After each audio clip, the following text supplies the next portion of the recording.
Motormouth Jenkins here, welcoming you to our brand new YouTube channel. Hope that you'll come back and see every segment each and every week, and I will share preventative maintenance tips and regularly scheduled maintenance tips for your car. So whether you know a little bit about your car or absolutely nothing, this is the channel just for you, where I share over 35 years of experience as a qualified and licensed service technician with truck and coach, light truck and passenger vehicles. Come back and visit us and tell your friends, and we'll see you each and every week right here in the Car Connection Workshop on YouTube. Hey friends, welcome to this week's edition of Car Connection and the Car Connection Workshop. Your host, Niall Motormouth Jenkins, in the driver's seat. Well, today we're getting up close and personal with one of my own vehicles, the 2007, I was going to say 1997, but no, it's not that old. I think the newest car I have is this. Let me think for a second. Yeah, it would be this one, 2007. The oldest one, everyday driver, oldest, is a 1999. That's the Rocket. You've seen that already. But anyways, here's what we got going on today. I've got a couple of items that I've been saving up to share with you on the 2007 FJ Cruiser. And so now it's time to delve into it, because this truck gets busy all summer. So first and foremost, I got my little OTC scan tool here. We've got every service light known to mankind on the dash right now. So Skippy, if you can show them what's going on there. Bring them into the dashboard. Saturday afternoons at 2. Don't forget to come and join us on Joy Radio, AM 1250 for Dashboard at 2 o'clock. And this is the reason I named that program by Car Connection Radio, Dashboard, is the dashboard gives you all kinds of information. You got a brake light, you got a flashing little guy here with the seatbelt on, you got the oil, the genie lamp over here going on, you got automatic temperature oil temp for the battery. No, that's not for the battery, that's for the transmission. You got the battery down here telling you what's going on. But here's where we need to pay what we're paying attention to. I've got a check engine light, which then automatically throws the vehicle speed control and the vehicle speed control traction control. So I've got a check engine light, but that's what comes on in the FJ. It turns off the other programs, anti-skid and whatnot, and traction control. So I need to pull out the fault codes. So let's see what's going on here. This is a nice little code reader. I used to have an OTC way back in the 90s when the code readers started coming out. They were really complicated. So now the main menus come up. I want to choose read the codes. So it's going in there. We've already got a P0430. Okay, so, and that, what does that mean? Now it's scrolling, it's telling me, here's the thing, this is what I want you to see. It's giving me information.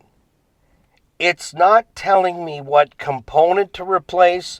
It's not telling me the causal component. It's giving me information.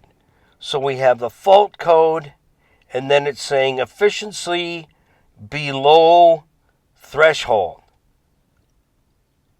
Bank 2. So bank 2 is where cylinder number 1 is located, if I'm right. So again, you got to check. So again, I'm pulling off a fault code.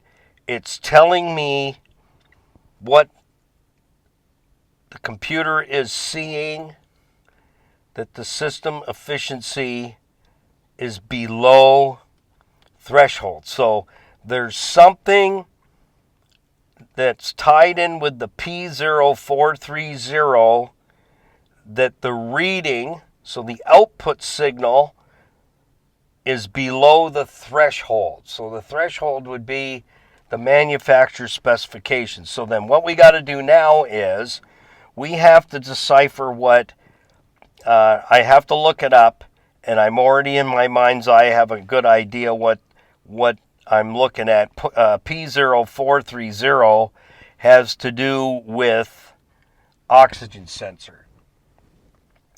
And again, I'm going to say this is information. It's not telling me change the oxygen sensors. It's not telling me the fuel cap is leaking vapors into the atmosphere. It's not telling me to change anything. This is where you got to go to the next level and you've got to diagnose. So there's called trignostics and then diagnostics. So we got to go to diagnostics.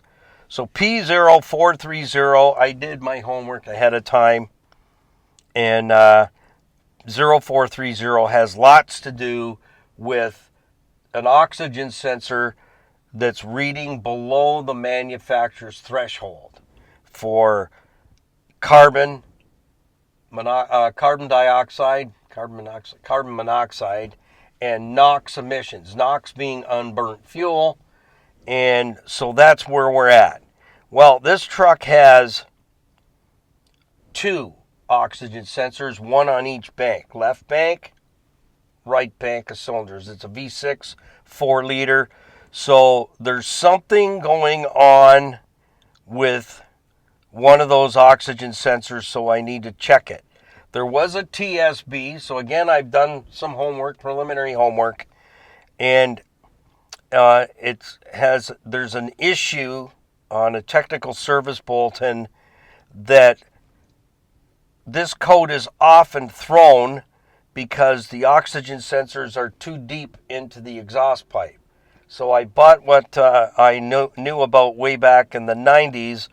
It's an adapter that screws, you take the oxygen sensor out, screw the adapter in, then screw the oxygen sensor in, and what it does is holds the oxygen sensor a little further out of the exhaust pipe. But before I go ahead and do that, the truck is due for spark plugs replacement, and I've got them all ready and set to go in. So we're going to show you, this is a preliminary, I'm going to do that maintenance first. And why is that? Well, because the plugs are due to be changed, and I noticed that the engine was not starting quite as effective as it should, no matter whether I've been driving it and I shut it off or it's a cold start in the morning. It seems to be a little lazy getting up and going. So I would prefer, before chasing down the oxygen sensors, let's put a brand new set of spark plugs in. That will change the burn and the start, and it will also change the reading that the O2 sensors are picking up. So first and foremost, a maintenance item first, which is I knew needed to be done. And so we're going to do that first. I'll show you how you change the spark plugs on an engine that has what we call coil-over plug. They're a little bit intimidating, but as you see when we get into it, it's not so bad. Then I will clear this P0430 fault code, and then I will let the computer go through a relearn test and erase it completely out of the system, because all the monitors will need to be relearned. So, and I see if I can get to that screen. We'll just back up the bus. We'll go to the next one. See, it's telling me P0430 systems efficiency is below the threshold. So we're going to go back. We're going to go back to 1. Hey, try the lights. The horn works fine. Live data, mill status, which we know is on, and monitors. So I'm going to go into monitors. Misfire. So it had been saying there was a misfire. So that will also change your exhaust reading through your sniffers, I call them. The sniffers, oxygen sensors. They're sniffing your exhaust. That's right. They could be suffering from sniff issues. Yeah, maybe they're nose blind. Ah, there you go. A new technical term. I think my oxygen sensors are nose blind. Well, we're going to find out. So it's showing me that there's possible misfire, freeze frame, VIN number. This little OTC scanner is about $72. No, it's about $172. But it's actually really good. See, it's pulling up my VIN number. I can get a lot of information out of this. So I have cleared the fault code twice, and the P0430 continues to come back. So it is what it is. Let's go to monitors and just see what's going on. I don't want to fire the engine up because, personally, I don't want to be manhandling ruby red hot spark plugs. Yeah, you'll see in a minute. You can't change these spark plugs with oven mitts on. It's not like putting on an exhaust manifold out of the oven at 475. All right, so let's hit it. I'm going to shut this off, turn off the computers. I'm going to put my window down, let a little fresh air in here. There's our garbage dudes hard at work today. It's garbage day. We are working outside the shop today because the shop is full. The plan was to be power washing the frame rails and everything in the engine bay area of the 97 Jeep TJ Wrangler because we're ready to put the motor in. So I want to freshen up. But that's not happening today because rain has been a threat. So right now we don't. So we're going to tackle the 3 on the FJ Cruiser. So it's coilover plug, spark plug replacement, chase down this fault code P0430, which relates to the oxygen sensors on bank 2, driver's side, and bank 1, passenger side. And I got to change the battery out. I got a brand new battery to go in and take out the Volkswagen battery that I borrowed from the convertible Beetle. Yeah, so we're going to head under the hood. So right now. So we're getting out of this and going out there because there's work to be done. All right, so we'll see you out there in just a moment. We'll catch you under the hood. Yeah, we're going under the power barn. So Derek says, don't forget, tune into Vice Grip Garage. Derek's got some good stuff on there. He kills me. He makes me laugh. I think his happy dance is better than my own, but I'm working on it. All right, we'll see you under the power barn. Back, we're under the power barn, taking a look at this big 4-liter V6 power maker. Arr. So this is what I was talking about in the cab was these are oxygen sensor extensions. So this will thread into the exhaust and see it's got a nice little hole in there for it, and then the oxygen sensor will screw into here. So I bought one for, they were cheap, it was like 20 bucks for a pair. So we'll change the spark plugs first, clear the fault codes, then we'll see if that same P0430 comes back. And if it does, then I will put the extensions on and bring the oxygen sensors a little further out. I did have new oxygen sensors last year when I had stainless exhaust put on this puppy. And the guys, it was throwing the same code last year, a year ago, P0430. So the guys, when they did the exhaust, changed out the oxygen sensor on bank 1. So we'll see which direction that goes. I've got my favorite spark plugs here, NGKs. I pre-gapped them already myself at 44 thousandths of an inch. In my installation tool, you'll see how well this works in just a few moments. See how cool that is? Put the plug in there. It was a gift from NGK. Thank you. They don't sponsor the show. So first and foremost, we're going to find the engine first. So we got to take the plastic off. We got to take a few things out of the way.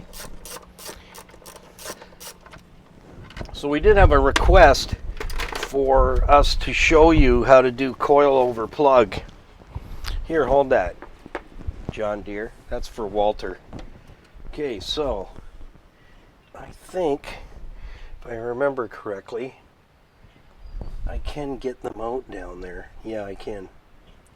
They're a little difficult, but over here we got to deal with the air breather, so we'll deal with that now because that needs to be dealt with so we can get in there. So we'll undo this clamp. We just got to take half the air breather apart, not all of it. Yeah, we're working outside today. The shop is a little cluttered, but this one can't wait much longer because I do use this truck a lot, so it's got to be ready to rock and roll. I can't put off not getting to an issue, especially when it has something to do with oxygen sensor and the air. Nice clean air filter. That's important. And yeah, so we'll probably do this side Skippy first because it is a little easier to get to. The coilovers are right there in front of us. I'll just pull this hose out of the way for filming purposes. I think I'm going to need my snow pants and my mittens. Come on out of there, you furry varmint. I didn't bring any cloths out here. Hand wipers. There we go. It's going to release now. Thank you. Do you mind?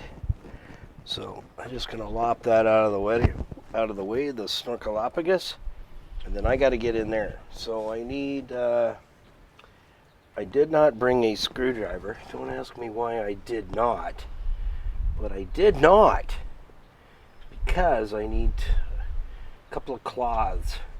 So. Just, I'm going to head in the shop, just grab a couple of more items, and I'll be right back in just a moment, so don't go away. More to come. Okay, we're back, and I remembered all the components that I didn't remember before. So what I do is, because the bolts can get a little hairy on you, so I use a brass brush, just clean off the bolts here that hold the coils in. So I'm going to clean those out of there. Just clean them off.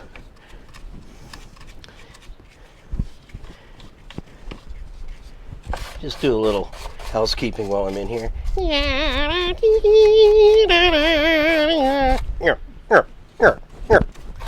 There we go. That's nice. Nice. Okay, the next thing we got to do is we got to unplug these. Okay, this is a coilover plug right here. There's 3 of them. 1, 2, 3. There's spark plugs in there, and you might go, well, what the heck is that? I know I said the same thing first time I saw it. I'm going, well, where's the spark plug boots? Well, you're going to see what that looks like in just a few moments, so hang in there with us. It's gonna get interesting, and so you got to be careful of these plugs. And this is the part that is kind of, it's tough. I hate it, this part, because they can sometimes be a right bear. You're supposed to be able to press that and then pop it off. Well, let's see if we can. Hey, something good's happening. That's one. And then we'll put some, you can tell I was in here before, dielectric grease on there.